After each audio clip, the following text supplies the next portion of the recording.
ਹੁਣ ਮੇਰੇ ਲਈ ਨਾ ਉਹ ਕੋਈ ਅਜਨਬੀ ਨਹੀਂ ਸੀਗਾ। ਮੇਰਾ ਤੇ ਉਹਦਾ ਇੱਕ ਰਿਸ਼ਤਾ ਬਣਨ ਜਾ ਰਿਹਾ ਸੀਗਾ, ਇੱਕ ਸਾਂਝ ਪੈਣ ਜਾ ਰਹੀ ਸੀਗੀ, ਜ਼ਿੰਦਗੀ ਭਰ ਦਾ ਰਿਸ਼ਤਾ ਬਣਨਾ ਸੀਗਾ। ਉਹਨੇ ਮੈਨੂੰ ਤੇ ਮੇਰੇ ਬੱਚੇ ਨੂੰ ਹੁਣ ਖੁਸ਼ੀ-ਖੁਸ਼ੀ ਸਵੀਕਾਰ ਕਰ ਲਿਆ ਸੀਗਾ। ਮੇਰੇ ਬੱਚਿਆਂ ਨੂੰ ਵੀ ਉਹ ਕਹਿੰਦਾ ਮੈਂ ਆਪਣੇ ਬੱਚਿਆਂ ਵਾਂਗ ਰੱਖੂੰ, ਮੈਨੂੰ ਵੀ ਸਵੀਕਾਰ ਕਰ ਲਿਆ, ਮੇਰੇ ਬੱਚਿਆਂ ਨੂੰ ਵੀ ਸਵੀਕਾਰ ਕਰ ਲਿਆ।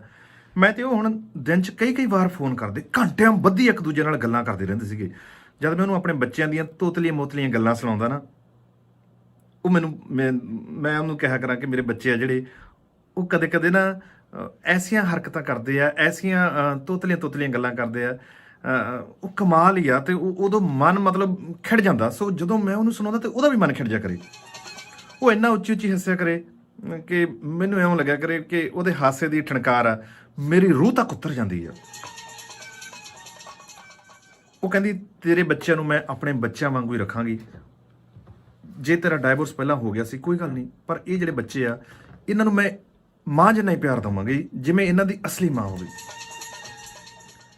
ਮੈਂ ਸੋਚਦਾ ਕਾਸ਼ ਉਹ ਇਸ ਵਕਤ ਇੱਥੇ ਮੇਰੇ ਕੋਲੇ ਹੁੰਦੀ, ਮੈਂ ਸੱਚੀ ਉਹਦਾ ਮੱਥਾ ਚੁੰਮ ਲੈਂਦਾ, ਉਹਨੂੰ ਸੀਨੇ ਨਾਲ ਲਾ ਲੈਂਦਾ। ਪਰ ਮੈਂ ਆਉਣ ਵਾਲੇ ਸਮੇਂ ਦੀ ਉਡੀਕ ਕਰਨ ਲੱਗ ਜਾ ਕਰਾਂ, ਉਹਨੂੰ ਆਪਣੀ ਜ਼ਿੰਦਗੀ ਵਿੱਚ ਚਿਤਰਨ ਲੱਗ ਜਾ ਕਰਾਂ। ਉਹ ਹੁਣ ਮੇਰੀ ਜ਼ਿੰਦਗੀ ਦਾ ਆਧਾਰ ਬਣ ਗਈ ਸੀਗੀ, ਮੇਰੇ ਜਿਉਣ ਦਾ ਮਕਸਦ ਬਣ ਗਈ ਸੀਗੀ, ਮੇਰਾ, ਮੇਰੇ ਬੱਚਿਆਂ ਦਾ ਤੇ ਮੇਰੇ ਮਾਪਿਆਂ ਦਾ ਭਵਿੱਖ ਬਣ ਗਈ ਸੀਗੀ। ਉਹਦੇ ਆਉਣ ਨਾਲ ਇਹ ਜ਼ਿੰਦਗੀ ਸੱਚੀ ਮੁੱਚੀ ਬਦਲ ਜੂਗੀ। ਇਹ ਘਰ ਖੁਸ਼ੀਆਂ ਦੇ ਨਾਲ ਭਰ ਜਾਣਾ, ਹਰ ਪਾਸੇ ਚਹਿਚਹਾਟ ਹੋਊ। ਹੁਣ ਕੋਈ ਸੈਡ ਨਹੀਂ ਹੋਇਆ ਕਰੂ, ਕੋਈ ਦੁਖੀ ਨਹੀਂ ਹੋਊਗਾ, ਕੋਈ ਕਿਸੇ ਬੀਤੇ ਹੋਏ ਨੂੰ ਯਾਦ ਨਹੀਂ ਕਰੂਗਾ। ਮੈਂ ਇਹ ਸੋਚ ਕੇ ਖੁਸ਼ੀ ਦੇ ਵਿੱਚ ਝੂਮ ਉੱਠਿਆ ਕਰਾਂ। ਖੁਸ਼ੀ ਦੇ ਨਾਲ ਝੂਮਦਾ ਉਹਨੂੰ ਫੋਨ ਕਮਾ ਲੈਂਦਾ ਸੀ। ਉਹਦਾ ਨਾਂ ਰੁਪਿੰਦਰ ਕੌਰ ਸੀਗਾ, ਪਰ ਮੈਂ ਪਿਆਰ ਨਾਲ ਉਹਨੂੰ ਰੂਪ ਕੌਰ ਆਖਿਆ ਕਰਾਂ। ਜਦੋਂ ਮੈਂ ਰੂਪ ਕੌਰ ਕਿਹਾ ਕਰਾਂ ਨਾ, ਸੱਚੀ ਉਹ ਇੰਨਾ ਖੁਸ਼ ਹੋਇਆ ਕਰੇ, ਉਹਨੂੰ ਚੰਗਾ ਲੱਗਿਆ ਕਰੇ ਮੇਰੇ ਮੂੰਹੋਂ ਰੂਪ ਕੌਰ ਸੁਣਨਾ। ਮੈਨੂੰ ਆਖਿਆ ਕਰੇ ਜਦ ਤੁਸੀਂ ਮੈਨੂੰ ਰੂਪ ਕੌਰ ਕਹਿੰਦੇ ਹੋ ਨਾ, ਸੱਚੀ ਮੈਨੂੰ ਇਉਂ ਲੱਗਦਾ ਜਿਵੇਂ ਰੂਪ ਦੁੱਗਣਾ ਚੜ ਗਿਆ ਹੋਵੇ। ਮੇਰਾ ਨਾਂ ਚਰਨਜੀਤ, ਪਰ ਉਹ ਹਮੇਸ਼ਾ ਮੈਨੂੰ ਚੰਨ ਆਖ ਕੇ ਬੁਲਾਉਂਦੀ ਸੀਗੀ। ਜਦੋਂ ਉਹ ਵੀ ਮੈਨੂੰ ਚੰਨ ਆਖਿਆ ਕਰੇ ਨਾ, ਮੈਂ ਵੀ ਬਸ ਖੁਸ਼ੀ 'ਚ ਫੁੱਲਿਆ ਨਾ ਸਮਾਵਾਂ। ਇਸ ਤਰ੍ਹਾਂ ਅਸੀਂ ਦੋਨੇ ਜਾਣੇ ਰੂਪ ਤੇ ਚੰਨ ਜ਼ਿੰਦਗੀ ਦੇ ਸੁਨਹਿਰੀ ਭਵਿੱਖ ਦੇ ਸੁਪਨੇ ਦੇਖਣ ਲੱਗ ਜਾ ਕਰੀਏ। ਸੁਪਨੇ ਵੇਖਦੇ ਅਸੀਂ ਵਿਆਹ ਦੇ ਦਿਨ ਗਿਣਨ ਲੱਗ ਗਏ। ਅਜੇ 20 ਦਿਨ ਬਾਕੀ ਸੀਗੇ, ਪੂਰੇ 20 ਦਿਨ ਕਿਤੇ ਲੰਘਣ ਚਾਹੁੰਦਾ, ਪਹਾੜ ਵਰਗਾ ਦਿਨ ਲੰਘਣ ਚ ਨਾ ਆਇਆ ਕਰੇ। ਪਰ ਰੂਪ ਕੌਰ ਨੇ ਵਿਆਹ ਤੋਂ 10 ਦਿਨ ਪਹਿਲਾਂ ਹੀ ਟੋਰਾਂਟੋ ਤੋਂ ਸਰੀ ਆ ਜਾਣਾ ਸੀਗਾ। ਬਸ ਇਹੀ 10 ਦਿਨ ਮੈਨੂੰ ਕੱਢਣੇ ਔਖੇ ਹੋ ਗਏ, ਬੜੇ ਔਖੇ ਨਿਕਲੇ ਕਿ 10 ਦਿਨ ਬਾਅਦ ਤਾਂ ਰੂਪ ਨੇ ਆ ਜਾਣਾ। ਪਰ ਇਹ ਤਾਂ ਸਦੀਆਂ ਵਾਂਗੂ ਲੰਘਦੇ ਯਾਰ, ਕਦੋਂ ਉਹ ਇੱਥੇ ਆਊਗੀ। ਉਹ ਕਦੇ ਮੈਨੂੰ ਫੋਨ ਕਰਦੀ ਤੇ ਕਦੇ ਮੈਂ ਉਹਨੂੰ ਫੋਨ ਕਰ ਲਿਆ ਕਰਾਂ। ਅੱਜ ਸਵੇਰ ਦੀ ਦਾ ਜਦੋਂ ਉਹਦਾ ਕੋਈ ਫੋਨ ਨਾ ਆਇਆ, ਮੈਂ ਉਹਨੂੰ ਫੋਨ ਚੱਕ ਕੇ ਲਾਇਆ ਤੇ ਮੈਂ ਹੱਸ ਕੇ ਪੁੱਛਿਆ, ਮੈਂ ਕਿਹਾ ਕਿਵੇਂ ਆ ਰੂਪ ਕਰੇ, ਅੱਜ ਰੜਕੀ ਨਹੀਂ ਸਵੇਰ ਦੀ, ਕਿੱਥੇ ਸੀ? ਬਸ ਮੈਂ ਸਵੇਰ ਦੀ ਫੇਸਬੁੱਕ ਤੇ ਥੋੜਾ ਜਿਹਾ ਬਿਜ਼ੀ ਸੀਗੀ। ਇਨਬਾਕਸ ਦੇ ਵਿੱਚ ਬਹੁਤ ਸਾਰੇ ਮੈਸੇਜ ਆਏ ਪਏ ਸੀ ਕਿ ਮੈਂ ਸੋਚਿਆ ਕਿ ਮੈਂ ਪਹਿਲਾਂ ਇਹਨਾਂ ਨੂੰ ਰਿਪਲਾਈ ਕਰ ਲਵਾਂ। ਉਹਨੇ ਮੇਰੀ ਗੱਲ ਦਾ ਜਵਾਬ ਥੋੜਾ ਜਿਹਾ ਇਸ ਤਰੀਕੇ ਨਾਲ ਦਿੱਤਾ, ਫੇਸਬੁੱਕ? ਹਾਂ ਫੇਸਬੁੱਕ ਹਾਂ ਬਾਬਾ, ਫੇਸਬੁੱਕ। ਉਹਦੇ ਮੂੰਹੋਂ ਫੇਸਬੁੱਕ ਦਾ ਨਾਂ ਸੁਣਦੇ ਸਾਰ ਹੀ ਮੈਨੂੰ ਤਾਂ ਜਾਣੀ ਸੱਤੇ ਕੱਪੜੀ ਅੱਗ ਲੱਗ ਗਈ। ਫੇਸਬੁੱਕ? ਮੈਂ ਫਿਰ ਇੱਕਦਮ ਉਹਨੂੰ ਕਹਤਾ, ਤੂੰ ਯਾਰ ਫੇਸਬੁੱਕ ਜੀ ਨਾ ਦੇਖਿਆ ਕਰ, ਮੈਂ ਤੈਨੂੰ ਦੱਸਦੀ ਗੱਲ, ਐਵੇਂ ਫੇਸਬੁੱਕਾਂ ਦੇ ਪਿੱਛੇ ਬਹੁਤ ਦੁਨੀਆ ਮਰਦੀ ਹੈ ਇੱਥੇ।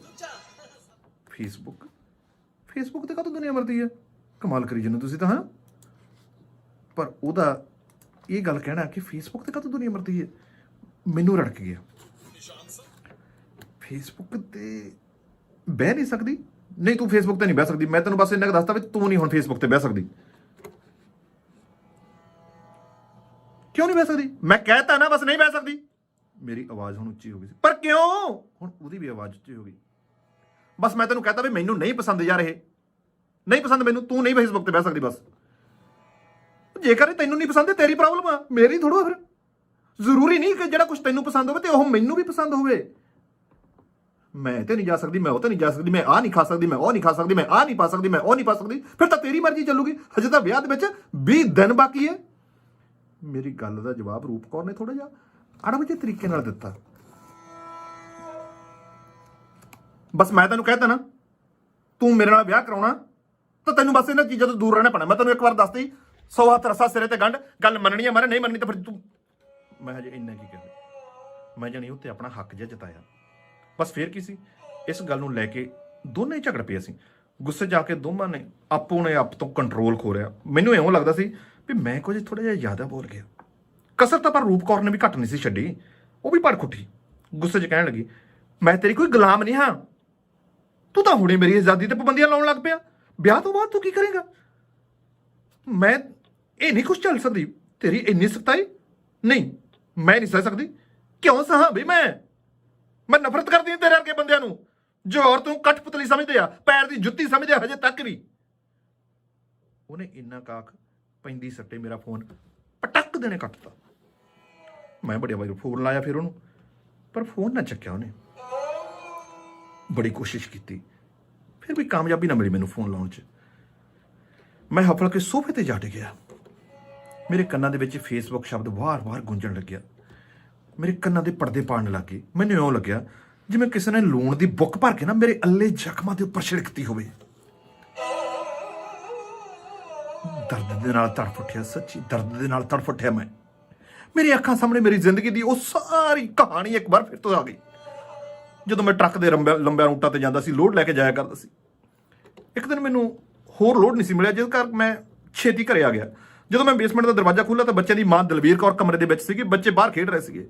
ਉਹ ਮੈਨੂੰ ਦੇਖ ਕੇ ਪਾਪਾ ਪਾਪਾ ਕਰਨ ਲੱਗ ਗਏ। ਦਲਵੀਰ ਵੀ ਬਾਹਰ ਆ ਗਈ। ਬਾਹਰ ਆਉਂਦਿਆਂ ਹੀ ਉਹਨੇ ਮੈਨੂੰ ਅਚਾਨਕ ਦੱਸੇ ਬਗੈਰ ਹੀ ਘਰ ਆਇਆ ਵੇਖ ਕੇ ਹੱਕੀ ਬੱਕੀ ਜਿਹੀ ਰਹਿ ਗਈ ਵੀ ਇਹ ਇਸ ਟਾਈਮ ਘਰੇ। ਮੈਨੂੰ ਉਹਦੇ ਚਿਹਰੇ ਦਾ ਰੰਗ ਬਦਲਿਆ ਲੱਗਿਆ। ਮੈਨੂੰ ਲੱਗਿਆ ਵੀ ਕੋਈ ਗੱਲ ਹੈ। ਡਰੀ ਹੋਈ ਕਾਹਤੋਂ ਆ? ਉਹਨੇ ਵੇਖਦੇ ਸਾਰੀ ਮੈਂ ਉਹਦਾ ਹੱਥ ਫੜਿਆ। ਮੈਂ ਕਿਹਾ, ਦਲਵੀਰ ਕੌਰੇ ਤੈਨੂੰ ਕੀ ਹੋਇਆ? ਠੀਕ ਹੈ ਤੂੰ? ਹੈਂ?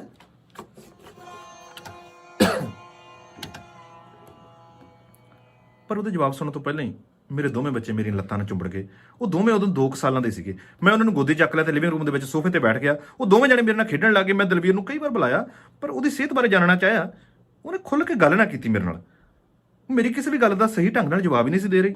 ਉਹ ਮੇਰੇ ਨਾਲ ਕਿਸੇ ਗੱਲੋਂ ਨਾਰਾਜ਼ ਜਾਪਦੀ ਸੀ, ਪਰ ਪਰੇਸ਼ਾਨੀ ਉਹਦੇ ਚਿਹਰੇ ਤੇ ਸਾਫ਼ ਝਲਕਦੀ ਸੀਗੀ। ਹੁਣ ਪਤਾ ਇੰਨੇ ਸਾਲ ਜੋ ਹੋ ਗਏ ਸੀ ਵਿਆਹ ਨੂੰ, ਯਾਰ ਬੰਦਾ ਆਪਣੇ ਘਰ ਵਾਲੀ ਨੂੰ ਨਹੀਂ ਪੜ ਸਕਦਾ। ਮੇਰੇ ਉਹਨੂੰ ਬਾਰ-ਬਾਰ ਬੁਲਾਉਣ ਤੇ ਉਹਦਾ ਗੁੱਸਾ ਭੜਕ ਗਿਆ। ਉਹ ਮੇਰੇ ਲੰਚ ਬੈਗ ਦੇ ਵਿੱਚੋਂ ਬਚੀਆਂ ਹੋਈਆਂ ਰੋਟੀਆਂ ਤੇ ਦਾਲਾਂ ਮਖਾਉਂਦੀ ਹੋਈ ਗੁੱਸੇ ਨਾਲ, ਇੰਨਾ ਕੁਝ ਲਿਜਾਣ ਦਾ ਫਿਰ ਫਾਇਦਾ ਕੀ ਹੈ ਜੇ 2 ਦਿਨਾਂ ਬਾਅਦ ਹੀ ਤੁਸੀਂ ਵਾਪਸ ਮੁੜਨਾ ਹੁੰਦਾ। ਨਾਲ ਉਹਨੇ ਸਿਰ ਘੁਮਾ ਕੇ ਕਿਹਾ। ਗੁੱਸੇ ਵਿੱਚ ਭਰੀ ਹੋਈ ਨੇ ਉਹਨੇ ਰੋਟੀਆਂ ਵਿੱਚੋਂ 2 ਰੋਟੀਆਂ ਕੱਢੀਆਂ, ਸਬਜ਼ੀ ਗਰਮ ਕੀਤੀ ਤੇ ਪਲੇਟ 'ਚ ਪਾ ਕੇ ਮੇਰੇ ਅੱਗੇ ਮੇਜ਼ ਤੇ ਰੱਖਤੀ। ਕਮਰੇ 'ਚ ਚਲੀ ਗਈ। ਉੱਥੋਂ ਉਹਨੇ ਸਪੰਜ ਲਿਆ ਕੇ ਲਿਵਿੰਗ ਰੂਮ 'ਚ ਹੀ ਡਾਤੀ। ਮੈਨੂੰ ਬੜਾ ਗੁੱਸਾ ਚੜਿਆ। ਯਾਰ ਕਮਾਲ ਆ, ਹੱਦ ਹੋਈ। ਜੇ ਮੈਂ ਪਹਿਲਾਂ ਮੁੜਿਆ ਆ ਤਾਂ ਫਿਰ ਕੀ ਹੋ ਗਿਆ? ਸਪੰਜ ਲਿਆ ਕੇ ਮੈਂ ਲਿਵਿੰਗ ਰੂਮ 'ਚ ਪੈਣ ਵਾਲਾ ਵਾਂ। ਗੁੱਸਾ ਤਾਂ ਮੈਨੂੰ ਬਹੁਤ ਚੜਿਆ, ਪਰ ਮੈਂ ਚੁੱਪ ਕਰ ਗਿਆ। ਮੈਂ ਕਿਹਾ ਵੀ ਸ਼ਾਇਦ ਇਹਨੂੰ ਵੀ ਗੁੱਸਾ ਚੜਿਆ ਹੋਇਆ, ਕੋਈ ਨਾ। ਬੱਚੇ ਖੇਡਦੇ ਖੇਡਦੇ ਸੌਂ ਗਏ। ਮੈਂ ਰੋਟੀ ਖਾ ਕੇ ਨਹਾਉਣ ਚਲੇ ਗਿਆ ਵਾਸ਼ਰੂਮ 'ਚ। ਮੇਰਾ ਉੱਥੇ ਤੌਲੀਆ ਹੈ ਨਹੀਂ ਸੀ। ਵਾਸ਼ਰੂਮ 'ਚ ਤੌਲੀਆ ਨਾ ਹੋਣ ਕਰਕੇ ਮੈਂ ਤੌਲੀਆ ਲੈਣ ਕਮਰੇ 'ਚ ਚਲੇ ਗਿਆ। ਜਦ ਮੈਂ ਕਮਰੇ ਦਾ ਦਰਵਾਜ਼ਾ ਖੋਲ੍ਹਿਆ, ਮੈਨੂੰ ਧਰਤੀ ਵੇਲ ਨਾ ਦਵੇ। ਉੱਥੇ ਇੱਕ ਆਦਮੀ ਲੁਕਿਆ ਬੈਠਾ ਸੀਗਾ। ਮੈਂ ਲੜਖੜਾ ਗਿਆ। ਉਹਨੂੰ ਵੇਖ ਕੇ ਮੇਰੀਆਂ ਅੱਖਾਂ ਅੱਡੀਆਂ ਰਹਿ ਗਈਆਂ। ਮੈਂ ਉਹਨੂੰ ਗਾਲਾਂ ਕੱਢਣ ਲੱਗ ਗਿਆ। ਉਹਨੂੰ ਫੜਨ ਲਈ ਅੱਗੇ ਵਧਿਆ, ਪਰ ਉਹ ਮੇਰੇ ਹੱਥੋਂ ਛੁੱਟ ਗਿਆ। ਫਿਰ ਮੈਂ ਉਹਨੂੰ ਭੱਜ ਕੇ ਗਲ ਤੋਂ ਫੜਨ ਦੀ ਕੋਸ਼ਿਸ਼ ਕੀਤੀ। ਖੜ ਜਾ, ਤੂੰ ਜੰਨਾ ਕਿੱਥੇ ਆ ਮੇਰੇ? ਪਰ ਉਹ ਮੇਰੇ ਕੋਲੋਂ ਫੜਿਆ ਨਾ ਗਿਆ। ਮੈਂ ਉਹਨੂੰ ਗਾਲਾਂ ਕੱਢਦਾ ਉਹਦੇ ਮਗਰ ਬਾਹਰ ਤੋੜਨ ਤੱਕ ਗਿਆ, ਪਰ ਉਹ ਦੂਰ ਜਾ ਚੁੱਕਿਆ ਸੀ, ਕਿਉਂਕਿ ਦਲਵੀਰ ਨੇ ਉਹਨੂੰ ਭੱਜਣ ਦੇ ਲਈ ਬਾਹਰਲਾ ਦਰਵਾਜ਼ਾ ਖੋਲ੍ਹਤਾ ਸੀਗਾ। ਮੈਂ ਗੁੱਸੇ ਜਾ ਕੇ ਦਲਵੀਰ ਨੂੰ ਗਾਲਾਂ ਕੱਢਣੀਆਂ ਸ਼ੁਰੂ ਕਰਤੀਆਂ, ਉੱਚਾ ਨੀਵਾਂ ਬੋਲਣਾ ਸ਼ੁਰੂ ਕਰਤਾ। ਮੇਰੇ ਗੁੱਸੇ ਦੇ ਕਾਰਨ ਉਹਦੇ ਕੰਨ ਪੱਟਦੇ ਜਾ ਰਹੇ ਸੀ। ਮੇਰਾ ਮਨ ਦਲਵੀਰ ਨੂੰ ਕੁੱਟ-ਕੁੱਟ ਕੇ ਮਾਰ ਦੇਣ ਨੂੰ ਕਰਦਾ ਸੀ। ਮੈਂ ਗੁੱਸੇ ਦੇ ਵਿੱਚ ਪਾਗਲ ਹੋਇਆ ਫਿਰਦਾ ਸੀ। ਮੈਂ ਹੱਥ ਚੁੱਕਣ ਲੱਗਿਆ ਸੀ ਕਿ ਉਹ ਭੱਜ ਕੇ ਅੰਦਰ ਆ ਵੜੀ।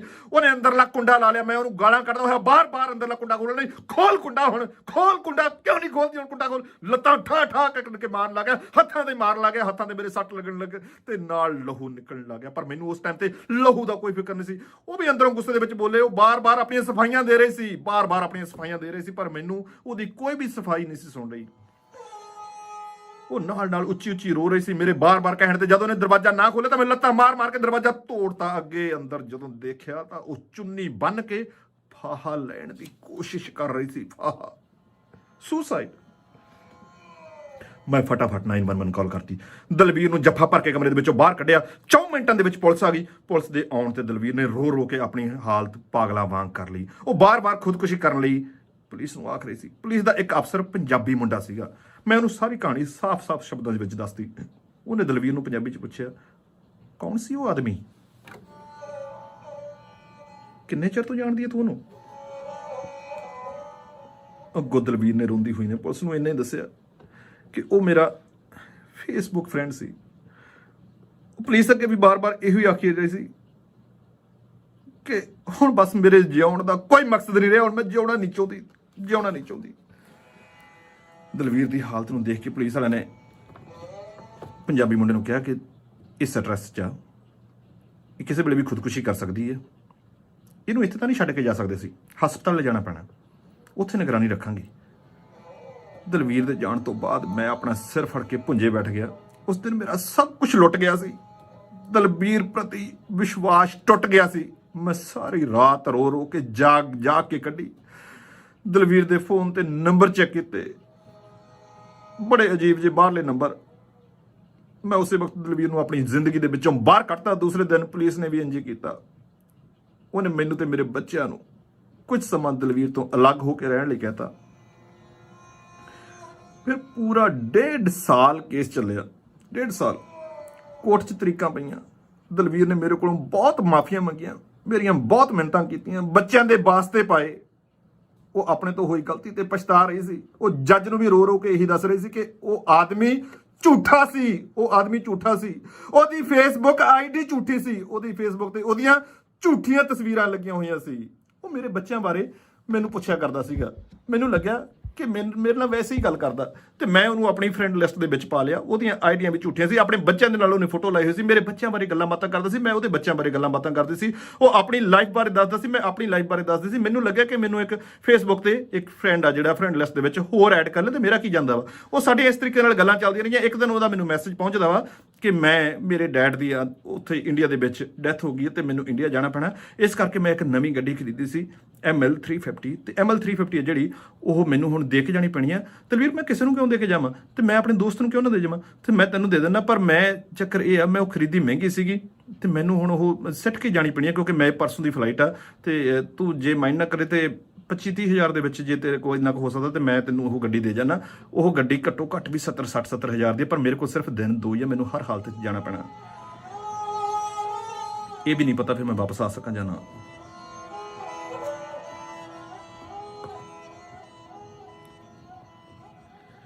ਤੇ ਮੈਂ ਕਿਹਾ ਵੀ ਮੈਂ ਇਹਦੇ ਡੈਡ ML350 ਦੇਖਦੇ ਆ ਨਾ, ਜਦੋਂ ਕਹਿੰਦੇ ਆ ਕਿ ਮੇਰਾ ਸੁਪਨਾ ਕਿ ਆਹ ਗੱਡੀ ਹੋਵੇ ਮੇਰੇ ਕੋਲ। ਮੈਂ ਸੋਚਿਆ ਕਿ ਉਹ ਜਦੋਂ ਹੁਣ ਵਾਪਸ ਆਉਣਗੇ ਟਰੱਕ ਤੋਂ ਤੇ ਮੈਂ ਉਹਨਾਂ ਨੂੰ ਗਿਫਟ ਕਰਾਂਗੀ। Why not? ਜੇ ਉਹ ਇੰਨੀ ਸਸਤੀ ਗੱਡੀ ਕਿਸੇ ਨੂੰ ਵੀ ਤਾਂ ਦੇਣੀ ਹੋਈ ਆ ਤੇ ਮੈਂ ਅਕਾਊਂਟ ਦੇ ਵਿੱਚੋਂ ਆਪਣੇ ਪੈਸੇ ਕਢਾ ਲਿਆਉਂਗੀ। ਪਰ ਫਿਰ ਮੈਂ ਸੋਚਿਆ ਨਹੀਂ, ਮੈਨੂੰ ਕੀ ਗੱਡੀਆਂ ਦਾ ਪਤਾ ਵਾ। ਜਦੋਂ ਇਹ ਆਉਣਗੇ ਤਾਂ ਮੈਂ ਇਹਨਾਂ ਨੂੰ ਨਾਲ ਲੈ ਕੇ ਜਾਵਾਂਗੀ ਤੇ ਮੈਂ ਇਹਨਾਂ ਨੂੰ ਦੱਸਾਂਗੀ ਕਿ ਆਹ ਗੱਡੀ ਆ ਆਪਾਂ ਨੂੰ ਇੰਨੇ 'ਚ ਮਿਲ ਰਹੀ ਆ। ਤੇ ਇੰਨੇ ਨੂੰ ਉਹ ਬੰਦਾ ਘਰ ਆ ਕੇ ਡੋਰ ਨੌਕ ਕਰਦਾ, ਡੋਰ ਖੋਲਦੀ ਆ ਤੇ ਮੈਂ ਦੇਖਿਆ ਕਿ ਇਹ ਤਾਂ ਬੰਦਾ ਹੀ ਨਹੀਂ ਹੈਗਾ। ਫੇਸਬੁੱਕ ਤੇ ਤਾਂ ਫੋਟੋ ਕਿਸੇ ਹੋਰ ਦੀ ਸੀ, ਇਹ ਤਾਂ ਕੋਈ ਬੰਦਾ ਹੋਰ ਆ। ਤੇ ਜਦੋਂ ਉਹਨੇ ਮੈਨੂੰ ਦੱਸਿਆ ਕਿ ਤੂੰ ਪੈਸੇ ਕਢਾ ਲਿਆ $25,000, ਮੈਂ ਸੋਚਿਆ ਕਿ ਤੁਸੀਂ ਹੋ? ਕਹਿੰਦਾ ਹਾਂ, ਫੇਸਬੁੱਕ ਤੇ ਤਾਂ ਤੁਹਾਡੀ ਫੋਟੋ ਹੋਰ ਸੀ। ਉਹ ਤਾਂ ਉਹੀ ਲਾ ਦੇਦੀ ਆ, ਫੇਸਬੁੱਕ ਦੀ ਫੋਟੋ ਦਾ ਕੀ ਹੈ। ਤੇ ਮੈਂ ਸੋਚਿਆ ਕਿ ਗੜਬੜੀ ਆ, ਇਹ ਬੰਦਾ ਵੀ ਤੂੰ ਕਿਤੇ ਪੈਸੇ ਲੈਣ ਤਾਂ ਹੀ ਆਇਆ। ਪੈਸੇ ਤਾਂ ਮੈਂ ਵੈਸੇ ਵੀ ਨਹੀਂ ਸੀ ਲੈ ਕੇ ਆਈ। ਮੈਂ ਉਹਨੂੰ ਕਿਹਾ ਕਿ ਤੁਸੀਂ ਐਂ ਕਰਿਓ, ਜਦੋਂ ਦੇ ਡੈਡ ਘਰ ਆਉਣਗੇ ਨਾ ਉਦੋਂ ਆਇਓ ਵਾਪਸ। ਇੰਨਾ ਕਹਿਣ ਦੀ ਗੱਲ ਸੀ। ਉਹਨੇ ਚਾਕੂ ਕੱਢਿਆ ਤੇ ਧੱਕਾ ਮਾਰਿਆ, ਮੈਨੂੰ ਅੰਦਰ ਵੜ ਗਿਆ।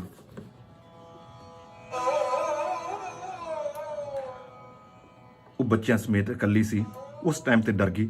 ਉਹ ਅੰਦਰ ਆ ਕੇ ਤੇ ਉਹਨੇ ਕਮਰੇ 'ਚ ਵੜ ਗਿਆ। ਉਹ ਉਸ ਸਮੇਂ ਉਹਦੇ ਨਾਲ ਝਗੜ ਰਹੀ ਸੀ, ਉਹਨੂੰ ਕਹਿ ਰਹੀ ਸੀ ਕਿ ਤੂੰ ਬਾਹਰ ਹੋ, ਦਫਾ ਹੋ, ਅਸੀਂ ਨਹੀਂ ਲੈਣੀ ਕੋਈ ਗੱਡੀ ਗੁੱਡੀ, ਸਾਨੂੰ ਨਹੀਂ ਚਾਹੀਦੀ ਕੋਈ ਗੱਡੀ ਗੁੱਡੀ। ਇੰਨੇ ਨੂੰ ਹਜੇ ਉਹ ਝਗੜੀ ਰਹੀ ਸੀ ਕਿ ਉਹਨਾਂ ਦੀ ਬੇਸਮੈਂਟ ਦਾ ਦਰਵਾਜ਼ਾ ਖੁੱਲਣ ਦੀ ਆਵਾਜ਼ ਸੁਣੀ। ਉਹ ਉਦੋਂ ਕਮਰੇ ਦੇ ਦਰਵਾਜ਼ੇ ਪਿੱਛੇ ਲੁੱਕ ਕੇ ਡਰਦਾ। ਉਹਨੇ ਉਹਨੂੰ ਧਮਕੀ ਦਿੱਤੀ ਸੀ ਕਿ ਜੇਕਰ ਉਹਨੇ ਆਪਣੇ ਘਰ ਵਾਲੇ ਨੂੰ ਮੇਰੇ ਬਾਰੇ ਕੁਝ ਦੱਸਿਆ ਤਾਂ ਪੂਰੇ ਪਰਿਵਾਰ ਸਮੇਤ ਮਾਰ ਦੂੰ, ਇੱਕ ਬੰਦੇ ਨੂੰ ਨਹੀਂ ਛੱਡਦਾ, ਮੈਂ ਤੈਨੂੰ ਦੱਸਾਂ ਗੱਲ। ਇਸ ਕਰਕੇ ਉਹ ਚੁੱਪ ਰਹੀ। ਇਹ ਸਭ ਕੁਝ ਦਲਵੀਰ ਜੱਜ ਅੱਗੇ ਰੋ ਰੋ ਕੇ ਦੱਸ ਰਹੀ ਸੀ। ਉਸ ਆਦਮੀ ਨੇ ਉਹਦਾ ਘਰ ਪਰਿਵਾਰ ਸਭ ਕੁਝ ਬਰਬਾਦ ਕਰਤਾ।